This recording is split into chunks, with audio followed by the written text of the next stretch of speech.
Good morning दोस्त। आए हुए हैं हम लोग छत का पाइपिंग करने। देखिए ये 2000 से 2200 एरिया है पूरा। पाइप सामान उमान है। देखिए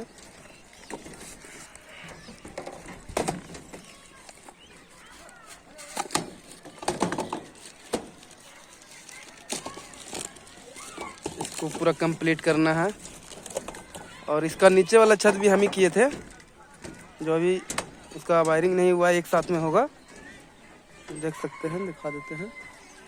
ये दूसरा मंजिल है और ये चुआवार में पाइपिंग करने आए हैं छत का। और देखिए पूरा चुआवार का नज़ारा है, आप देख सकते हैं। ठंडी की वजह से 9 बजे हम लोग आए हैं काम करने।